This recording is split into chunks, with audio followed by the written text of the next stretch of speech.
Welcome, everyone, to SI Media with Jimmy Traina. Thank you for listening. My guest this week is you guys. I'll tell you basically, I always try to be honest and give you the 100% truth here. I think I'm truthful 99% of the time. There's stuff I just can't say. But basically, we tape this podcast mainly on Wednesdays, sometimes on Tuesdays if that's better for a guest. But I would say 85% of the time we tape on Wednesdays, and I had a guest schedule. Oh, and the reason we do that is because the pod comes out every Thursday morning.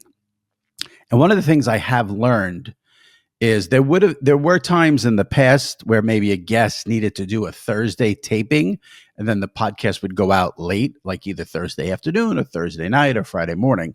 And whenever I've done that, you guys get very pissed. That has been the number one lesson I've learned is like, I guess podcasts are a routine for people and you guys want it on Thursday morning. So we try to do that now every week and listen, if,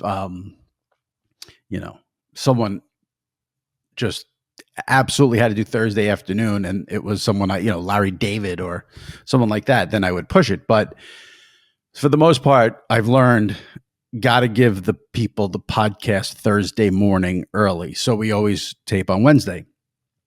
So I had someone booked this week. We were supposed to tape at 11 a.m. on Wednesday. And at about 8 a.m., I got a message that this person lost their voice. So it's kind of tough to get someone day of because they know you're desperate. And like I have certain friends in the industry, if I could have maybe reached out to at 8 in the morning and said, hey, can you come on at, 1 in the afternoon? But I was just like, I don't want to do that to people, at least not this week. It's not like there's some major thing going on that we must get into or cover. So I went on social media. I asked you guys to submit questions that you want me to answer on the podcast.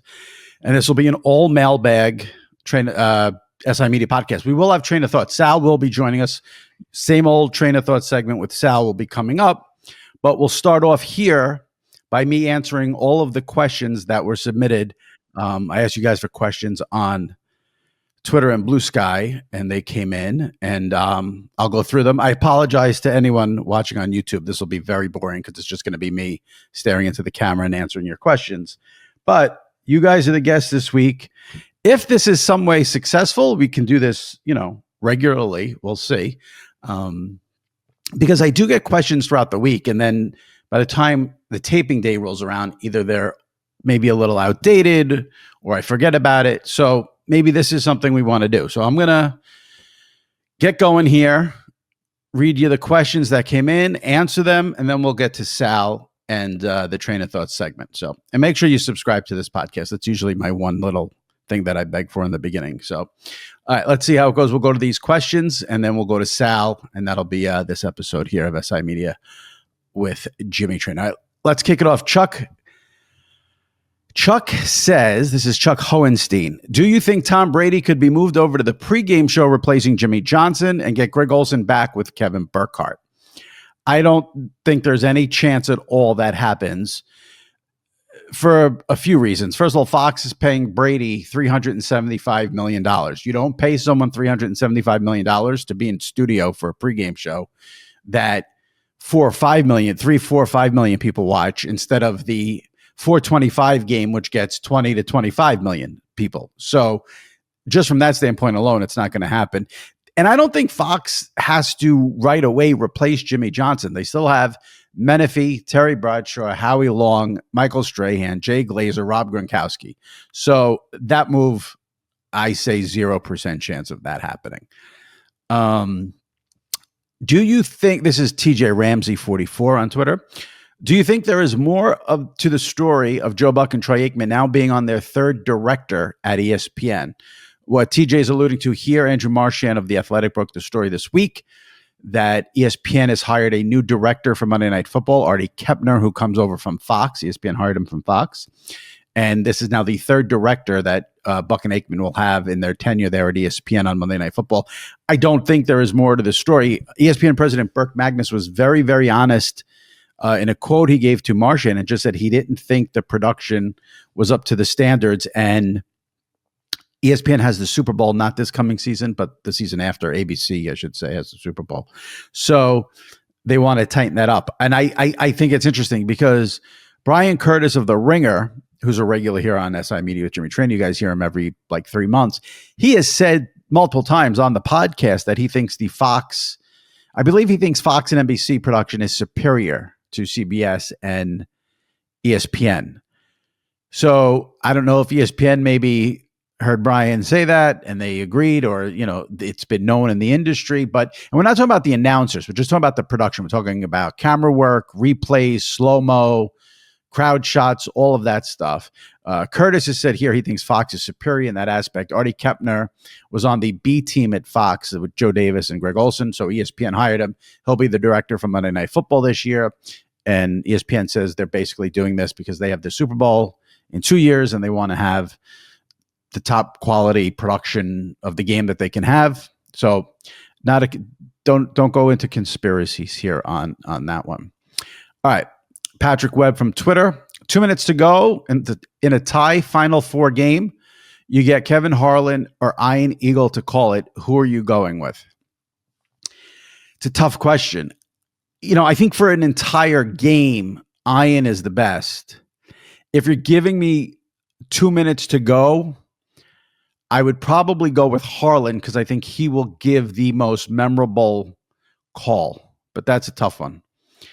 But yeah, I would say I would go with Harlan. At 612, where are you? One interview you'd like to have back and either redo or wish you never did. It's a good question. I can't say there's an interview I'd like to do over or have back. I'll say this. I've never finished taping the podcast and said, oh, I'd like to do that over. I have finished the podcast, I would say maybe 2, 3, maybe 4 times total in the how many years it's been now, 6, 7 years I've done this, where I've said I shouldn't have had that person on. But like I said, that has maybe happened 3 or 4 times where it's been over and I'm like, that wasn't good.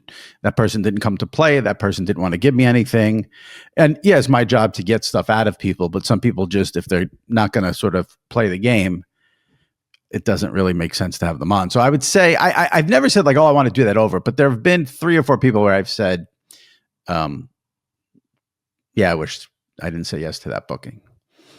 All right, we got at Deez. Deez. I'm curious your thoughts on the career of Katie Nolan. Interesting how she bounced from show to show on ESPN and Fox. All of them failed, and now she's essentially gone. Did networks just come to the conclusion she just wasn't particularly good or engaging? All right, so everything in that question is wrong. You can't say she failed at Fox because it was the show she had at Fox. It wasn't called Crowd Goes Wild was the first show she had. That was not her show. That was an ensemble cast. But her work on that show led to her getting a solo show at Fox, which was called, I'm looking it up, Garbage Time. And it was because of her work on Garbage Time that ESPN hired her. So to say she failed at Fox makes no sense because she ended up getting a major offer from ESPN for a lot of money. So she didn't fail at Fox. That makes no sense. And then bounced around from show to show. I think at ESPN, they gave her own show. It was supposed to be digital. They put it on ESPN2 at like 1 a.m. I just think ESPN didn't know how to use her at all. And she's not essentially gone. She's doing a podcast now for SiriusXM. So, and I know she was on last year. She's had offers. She made so much money from ESPN. She didn't have to rush to do something she didn't want to do. So, there's a lot. Her ESPN show obviously didn't work out. That was the one I'm sure she wished she had back. But she did fine at Fox because that led to her getting 7 figures from ESPN. Okay. Andrew Bosco, if you were baseball commissioner, how would you handle the TV broadcast rights situation? It's a tough one. We said this on a recent pod. I think it was with Curtis. Baseball's in a tough spot. They need to get younger. The audience is older, and that older audience is not going to Apple TV on Friday nights and Roku and all this stuff. So I have sympathy for baseball from that standpoint. How would you handle a TV rights situation? Try to get as many games on TV that are accessible to people as possible, and the blackout rule. That's easily number one. There should be no blackout rules. You have MLB TV, that works. But not with the blackout. If you get rid of the blackout, MLB TV is great. Obviously, with ESPN out after this year, there's going to be a lot of streaming people in the mix to get that package. Again, that package is overrated. It's the Sunday night game, which is not that big of a deal. Sunday night baseball in the grand scheme of things in the middle of summer when people are doing things and they're busy.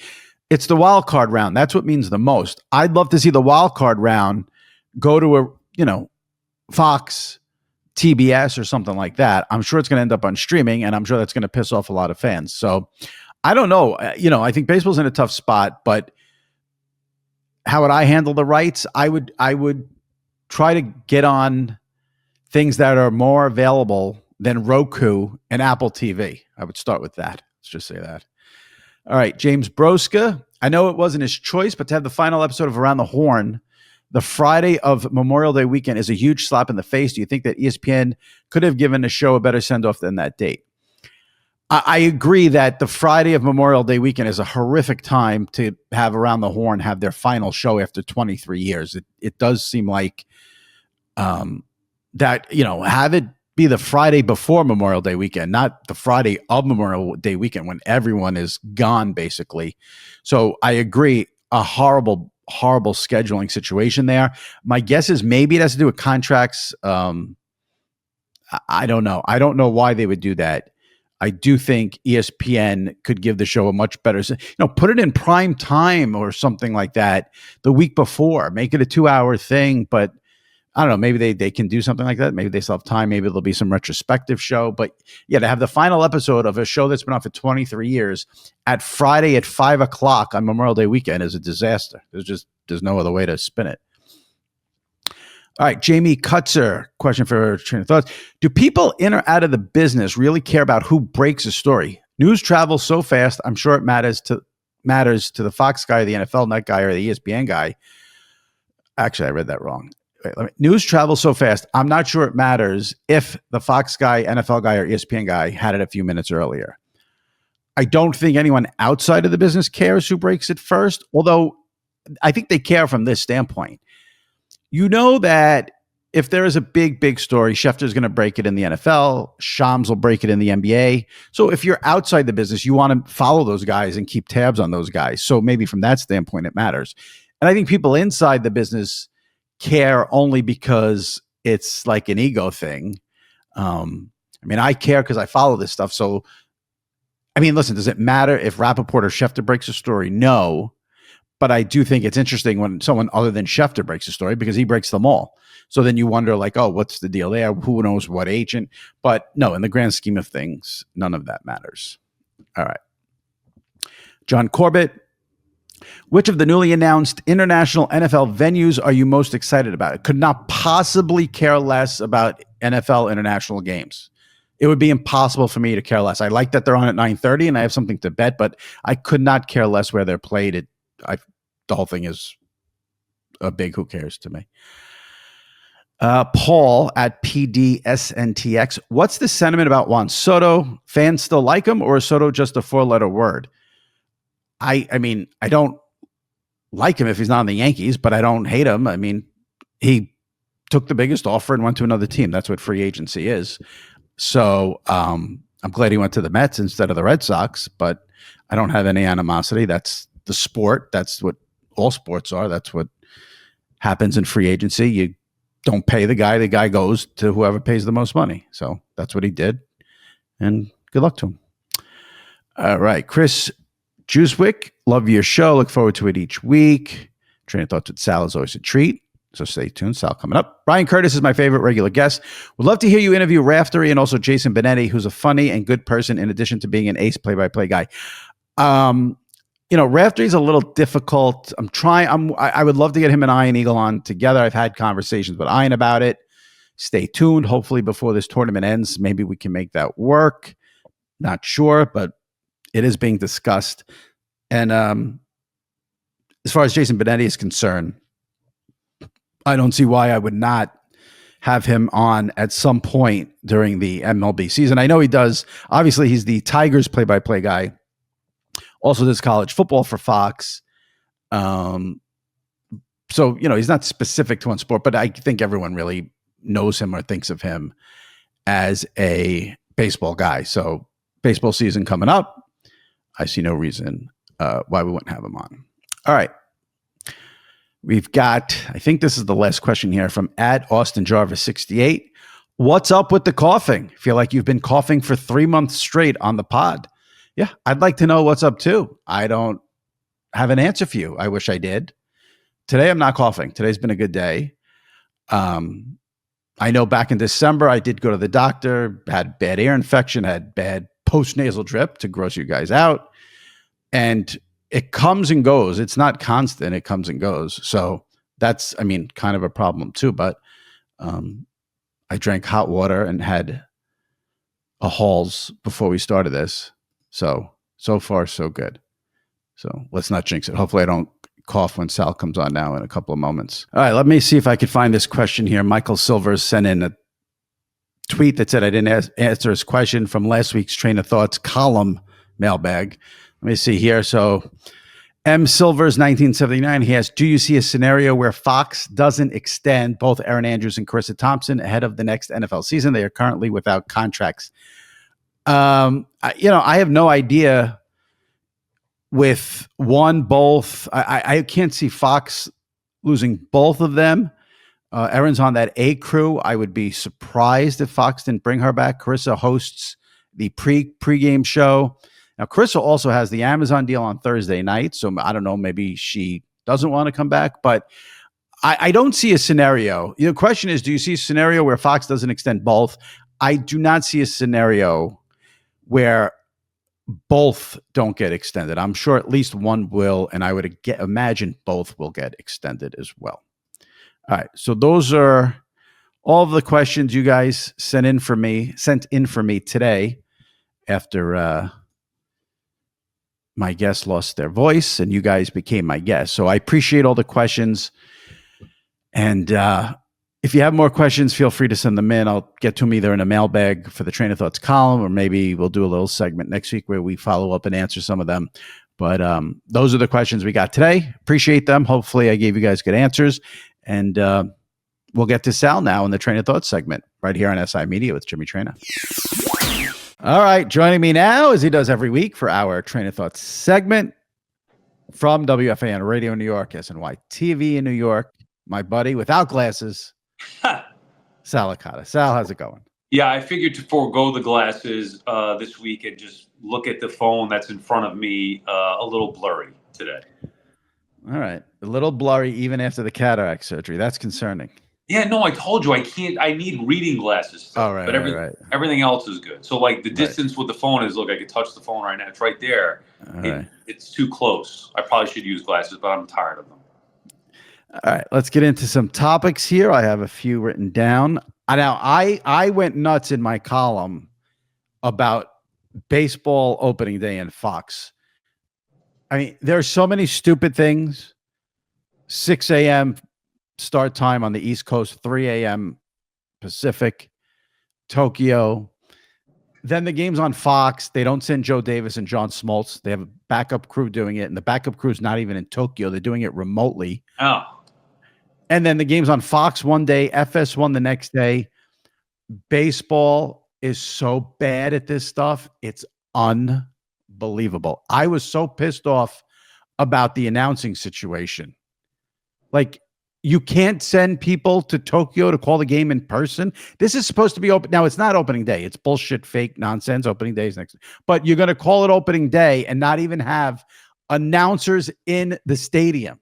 The sport, I don't know why baseball loves to just get dumped on, but they do it to themselves. It's pathetic. If you could change one thing about this whole setup, what would it be? I have my answer. Don't play opening day in Tokyo.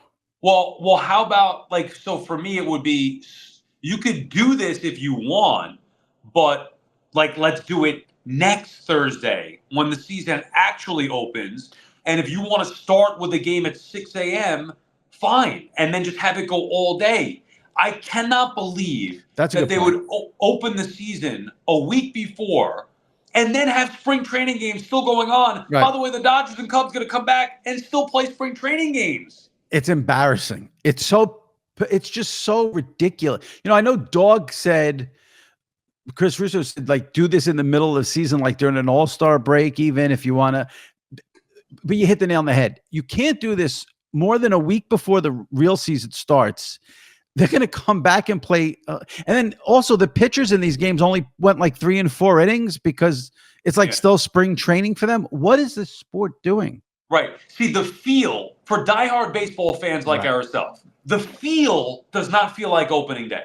They could say that it's opening day. They could say that the games count in the standings, and they do. It's not opening day. Not one real baseball fan, maybe the Dodgers and Cubs fans feel differently. Not one real baseball fan feels that this feels like opening day. We all just ignore it and treat it as if it's exhibition. And that's what you want? Well, I'm sure the Dodgers fans are with us because they played at 3 o'clock in the morning. Can you imagine the Mets next week, their season openers at 3 o'clock in the morning for you? Right. It's ridiculous. I do remember in 2000 when they opened the season in Japan, I got up, but this was 25 years ago. Right. And it just also, I think that it was closer to the season or was actually opening the season. Like, I don't know how does it make sense to anybody that understands anything about how you want to unveil the start to the season for the sport to do it in the middle of spring training to open the season? It doesn't make any sense. I mean, I have a bigger issue with Fox. You have to send announcers to the stadium.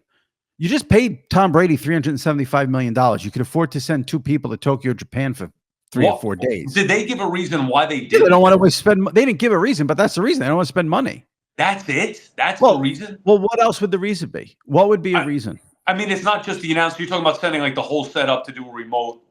Oh, whatever you got to do it's a real game. If it's a real game and it's supposed to be opening day, where's Joe Davis and John Smoltz? They don't even send the 8. They didn't even have the 8. Okay, they didn't send people. They have people call it from a studio remotely, and they don't even use the 8 crew. That tells you what they think. They didn't even use the 8 crew. They treated it like it was spring training themselves. Right, 100%. God, baseball. I mean, I love that sport, but like, it's stupid. They just don't have a clue. I mean, I'm sorry, but they don't. I think you're in way worse shape than me too, because at the start of the season, don't the Mets have all these games on like Apple and well, I have not noticed. Honestly, I've not. I thought I saw the Mets have it like, I don't know. The Mets have a lot of prime time games. I saw that grid. Somebody posted a grid earlier in the week, I think, or maybe it was last week, with the amount of prime time games where they're at. I saw though, like Apple was maybe 2, maybe 4 games most. Like ESPN, everybody's got that covered. But they had like 1 Roku game or 2 Roku games, 5 Apple games, something like that. It's minimal anyway. The Mets open Thursday, a week from Thursday. Yeah. What time and who do they play? 3 o'clock against the Astros, I believe. That's in Houston. Yes. Because the Yankees are home. Yes. And then the Mets will come back and open that, I think Friday is that opening day at City. Yeah, a week later. Yeah. I don't know why I haven't looked at the schedules yet. It's also weird, too, like the Mets opening with the Astros. Like, since they got in the interleague, it just doesn't feel the same anyway with the schedule. Like, opening, who do the Yankees open with? The Brewers? Milwaukee. Yeah. Yankees, Brewers, Mets, Astros. Like, that's not opening day. And the Yankees are ESPN only on opening day. No, yes. And Joe Buck is calling that game, which I'm looking forward to. Wow. 3 o'clock start, right? Yeah. Joe Buck. Yeah, see, that sucks for me. Mets and Yanks both start at 3 o'clock. It's a double screen world we live in now. I know, but now you have to think of me. Well, this is a me problem, but I'll probably be at Yankee Stadium doing the radio show there. And then I have to go back downtown to SNY to get ready for the TV show. So there'll be a window that I might miss before I get to SNY. You have an iPad and you have a phone. You should be good to go. Can you split screen it on the iPad? Probably, yeah. But I won't get service on the subway. Can you get SNY to foot the bill for a car service? But even so, am I going to get, like, where would I get service You hotspotted from your phone. Yeah. I'll take care of you. All right. How many brackets have you filled out? 0. None. No, Okay. I've been off the brackets for years. I don't know why. Will you bet any games? I don't know. I would probably say no. You don't realize it, but you sound like the tortured gambler. Yeah, Like, I will you have. bet any games? You shake your head. You get that. I don't know. Like, here's why. Because if this were 10 years ago, I would be telling you a month ago, hey, let's plan a trip to go to Atlantic City, watch all the games. We'll go there, maybe do a live podcast, bet our balls off, enjoy the scene at the Borgata, and just have an old school fun weekend. The reality is, I can't do that. It's that unfortunately those days are long gone. So a part of me wants to do that. I just can't. You just took an enormous leap, though. I just asked you if you're going to bet the games. You can do that right from your phone while you're home. You don't need to be in Atlantic City. You don't need to be with me. We don't need to have a whole day of being a degenerate. I asked you a simple question. Do you think when the tournament starts on Thursday and Friday and there's 500 games from noon to midnight, do you think you will dabble in the betting world? That's all. But then you went on a rant about how you've got these handcuffs on you and you can't do what you want. Yeah, because you should know this. I'm an all or nothing type guy. That is true. I shouldn't encourage you. So like, while I'm at work during the day, am I going to want to be distracted by betting some of these games? Probably not. When I get home at night, I'm not going to be locked. The St. John's game, maybe, because I have to kind of watch that. You can't bet St. John's. You're in New York. I'm in Jersey. Oh. Can I just tell you? Little loophole. Now I'm pissed off. Now I'm pissed off because I am beyond livid that I can't bet Omaha. Because I saw that there's a guy on Twitter who, if you like to gamble or wager in any way, shape, or form, you should absolutely follow him.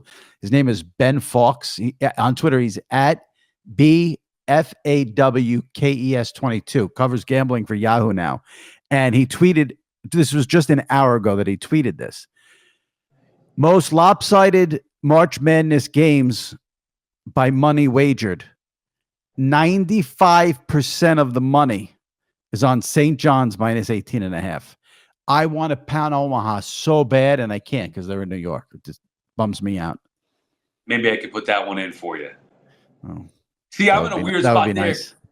Meanwhile, I want to root for the Johnnies, but every fiber of my being would lean toward betting Omaha because of what you just said. Yeah, well, you can root for them and they'll win. They just can't win by 19.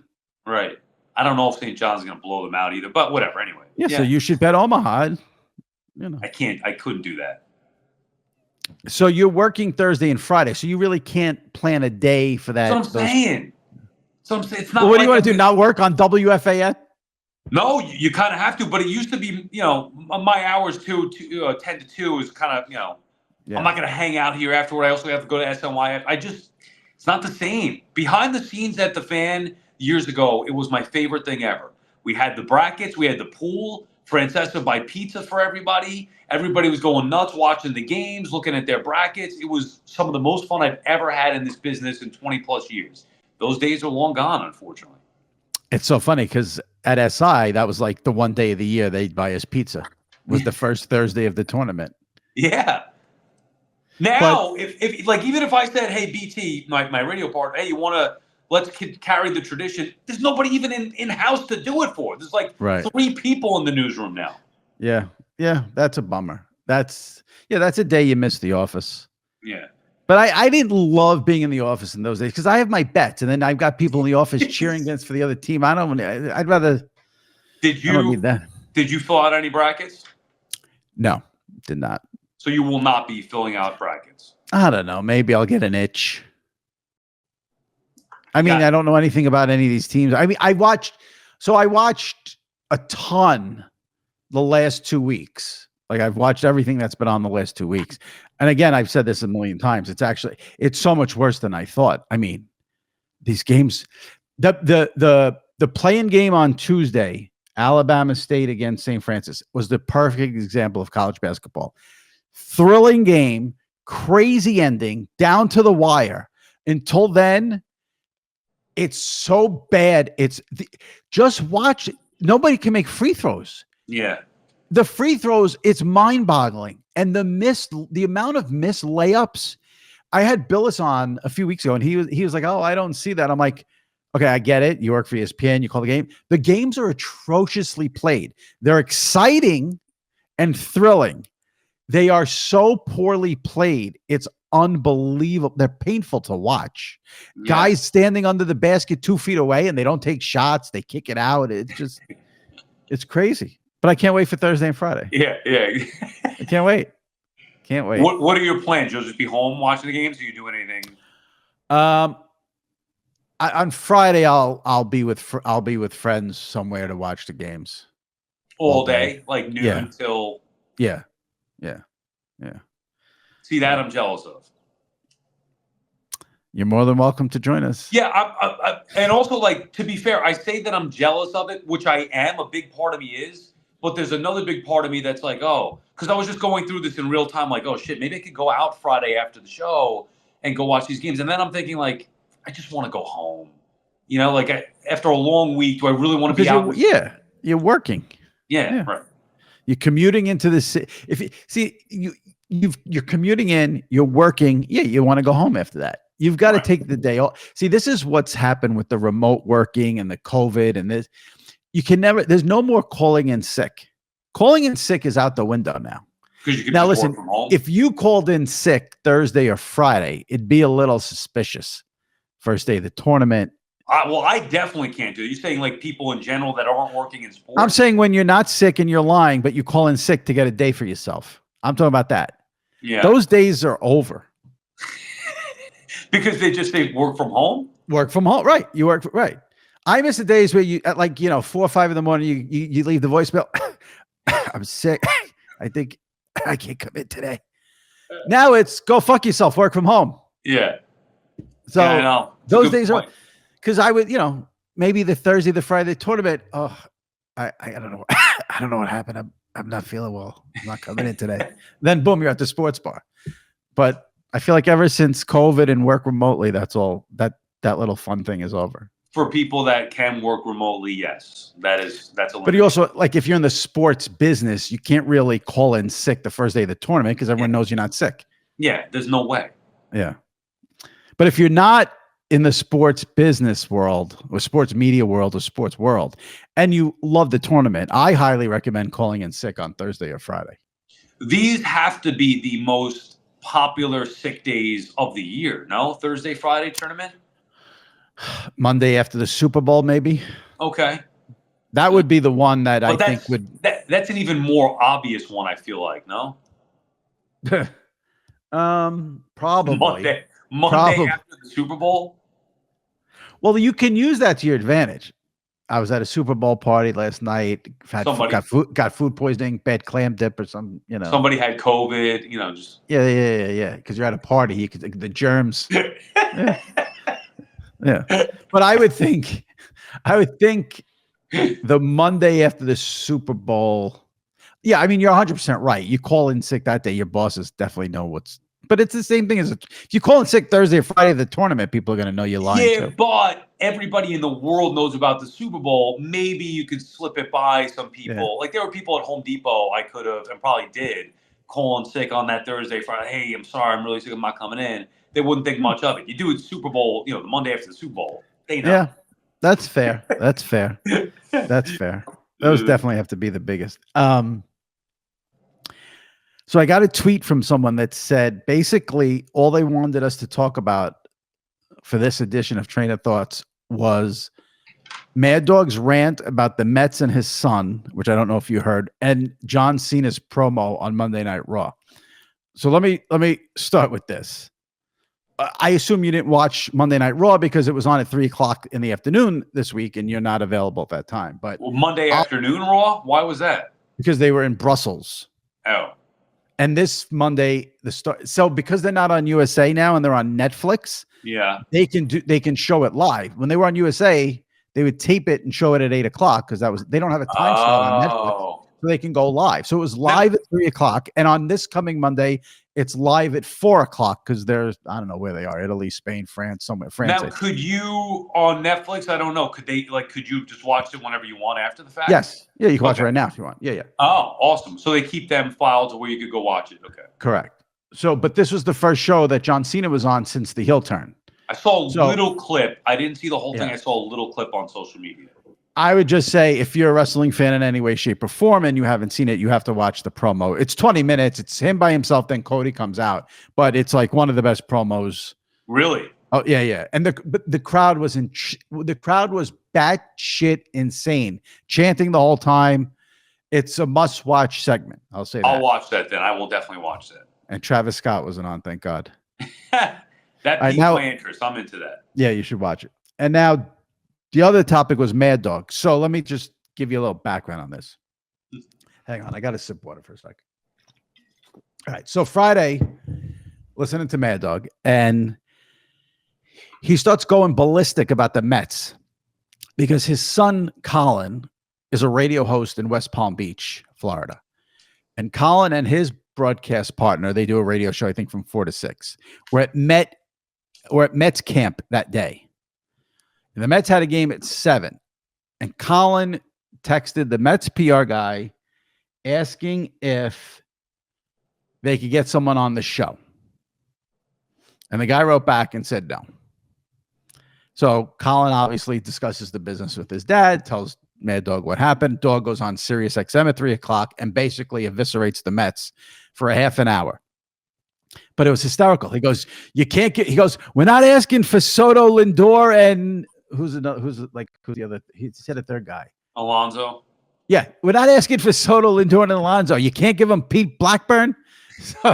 So when I heard it, I was laughing at that, and then and Doug's going like this. I know I sound like LeBron with Bronny, but this is ridiculous.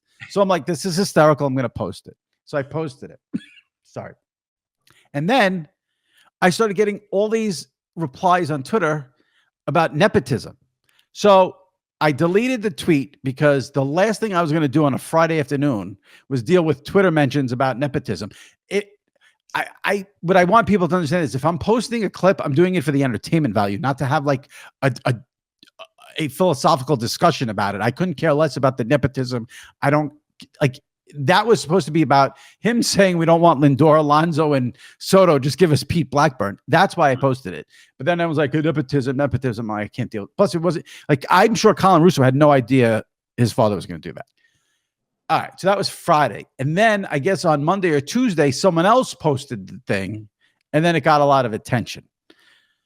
And people want me to talk about it. I don't know to me, I have nothing to say other than it was a funny rant. I don't care about if he helped his son get a job, if he didn't help his son get a job. I think what he did there probably hurts his son a little bit in that the son's getting this attention he doesn't want. But everyone loves to scream nepotism. It's like this big, I couldn't care less, but that's just me. So I figured that's what someone wanted me to discuss it. And that's my take. I don't care about the nepotism. I don't care if he got his son a job. He's in West Palm Beach working 4 to 6 on ESPN radio. Let's not act like Dog got him on, the NFL Today or something like that. And the rant was funny. That was the point, but no one can laugh anymore. Everything has to be like conspiracies and complaining and instead of just laughing. So that's my and I can't look at it any other way than from a host perspective.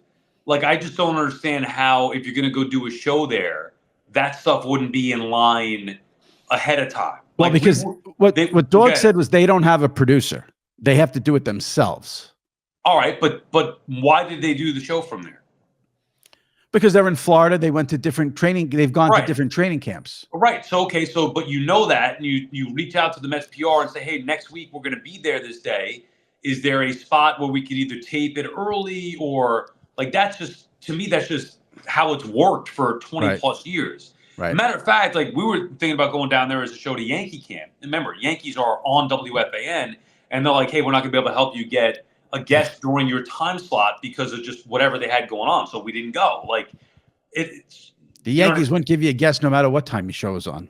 Well, I mean that could be a different argument. I do think they were going to help, but like has Aaron Judge ever once been on WFAN? I don't know. No way.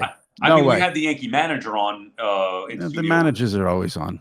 Yeah, well, I mean, not necessarily anymore. It's changed, but yeah, I know what you're saying. Like the Yankees historically, we had Max Fried on when he signed. Whatever. Oh, okay. Players are on great interviews, but like we at least have WFAN has a great partnership with the Yankees. Right. Right. And you would think if anybody, like they would help us out. Not that we're asking all the time, but like I'm just giving an example about going to spring training. Right. We wouldn't go because they said just the hours could. I don't think it was the Mets basically saying we're not going to help you. I think that's something that had to be pre-planned before potentially. Well, if they texted him, I don't know when he texted him. So, but if he texted him at 10 o'clock in the morning or 12 o'clock in the afternoon, they could give him someone that day. It's spring training. It's not like the games aren't real. They could no, put but that's my point. I don't know what the. I mean, could they have given him somebody? Maybe I don't know the timing of. I feel like that should be something like, hey, we're going to be here this day, and then even the PR team could say, I don't know, we might be able to help you, might not. Then you could go and complain about it afterward. But well, he didn't complain. It was Dog who complained. That's what the problem was.